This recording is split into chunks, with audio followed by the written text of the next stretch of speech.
We staan hier in de Westereen op de Gielvinkstraat. En RTV NOF mij weer in samenwerking met echte bakker Eddie de Jong uit Dokkum en de Westereen verrassingspakketten voortbrengen. En we zijn nu op zoek naar meneer Hoekstra.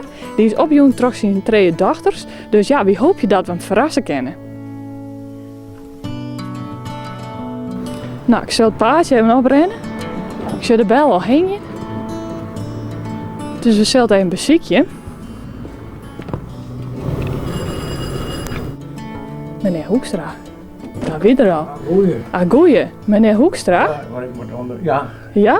Ja. Moet ook. Wie komen jou verrassen? Wie ben van RTV NOF? Ja. Ja, en in samenwerking met je echte bakker Eddie de Jong, maar we jou een verrassing aanbieden. Oh mooi. Oh god, dat zie ik zo'n door mijn vrouw krijgt overleden.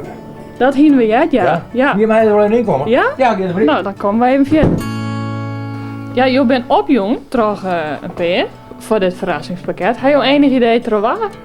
Nou, maar toch mijn dochter was zoeken het weten. Dat klopt, ja. Terug alle 3 jouw Alle 3, jou, ja. Karik en die Wilma. Ja, Ah, dat leuk. klopt. Straks voor die bij de koffie. Ja, toch? Ah, geweldig. Mooi, toch? Ja, dat vind ik schitterend. Ja, want je hebt net echt zo'n hele leuke periode, hoor. Nee, Dus vandaar, mijn vrouw het laatst oktober stond. Ja, moet ik inbruiken. 12 september. Nee, het was 28 augustus. Hij is overleden. Nou, en dat. En hier is er ziek geweest. Die had, dan werden we voor en dan werden we thuis. Een drama, de laatste 3 hier. En dan ben je kwijt, hè. ja, dat is altijd moeilijk natuurlijk. Ja, en ik hier gewoon fjouwen en gewoon zien, hè. Ik moest gewoon verzorgen.